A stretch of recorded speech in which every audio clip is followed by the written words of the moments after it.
A big fire fills the sky in Branford with smoke. Fire at a quarry there has forced evacuations in about a 1-mile circle because of the possibility of explosives used at that mine.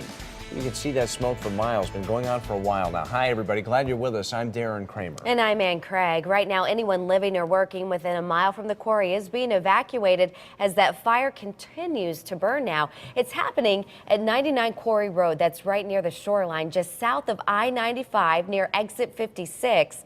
We're hearing, as Darren just mentioned, there may be explosives inside that quarry. Now, News 8's Noel Gardner is going to take us there live in just a bit. AJ Walker is there as well. Yeah, they just wrapped up a news conference a few moments ago. As we mentioned, you can see that smoke from a long way away. We have heard reports of it being seen from as far away as Madison and beyond. And people have been sending in pictures of that fire with us through Reported. Beth from Branford sent us some pictures of the smoke. We're scrambling to get that on the screen. You can see it from her neighborhood, and that's been the story. People all over today have been saying, hey, what's going on? We see smoke in the distance. Here's one of those reported pictures we got in, and here's another of that smoke as it came up. I mean, you can see just how black that smoke is, and it's been billowing. This fire started just around 3 o'clock this afternoon. It is a 2-alarm fire, so crews have been coming to assist Branford in this. But of course, anytime you hear of explosives there, you worry about getting too close of that fire. So we're going to get the latest from a press conference that just happened. But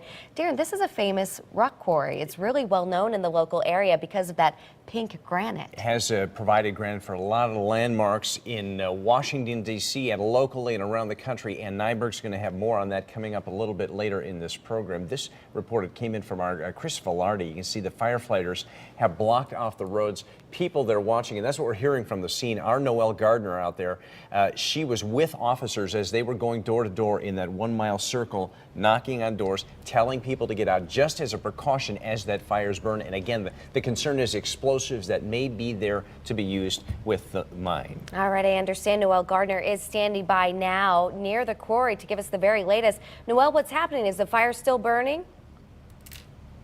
Yes, it is, Ann and Darren, and I've been on the scene since it happened. 800 residents in the area have been affected. I followed police officers as they went door to door telling those residents to evacuate. Right now, I want to introduce you to Chief Ahern. Chief, you've been all over this today. You just had a meeting with the ATF and other officials here. What's the latest? The latest is we just started putting water on the fire, and that's very good news. That means people may be able to go back to their houses soon, but we don't want them to yet. We want to make sure it's very secure and very safe before they do that. Now, we do know that there were half a dozen workers in the quarry at the time of the fire. You're saying everybody's okay? Yep, everybody's okay. Nobody got hurt, thankfully. And just because of the dangers there, we wanted to be very careful and take things slowly and make sure everybody's safe. And we were held back from the scene, and so were the firefighters because of those blasting caps and dynamite inside the quarry. Correct. Unfortunately, that's what they use in their everyday business, and it's in a secure locker box type, and it's just we want to make sure that the fire hasn't impinged on those, because if it does, then that could be very dangerous. And Chief, talk about that a little bit. You couldn't go right in and fight the fire. You're saying you had to use a drone. We have a drone in there, and it's actually helping us so we can see exactly what the fire is impinging on or not impinging on. So it's very helpful. So now you have these images, and now you're able to fight this fire? Yep, from the images we could tell that the fire wasn't as close as we thought. And now the problem is water supply up there. There's no hydrants, so we have to use tankers. So we're using tankers from Guilford and North Branford to help us put the water on the fire. Okay, you're a very busy man tonight. I'll let you go back, and I'll get the latest from you in just a bit.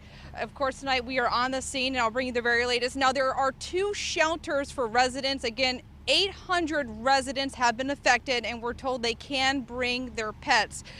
I'll have the very latest coming up again at 6. Now back to you in the studio.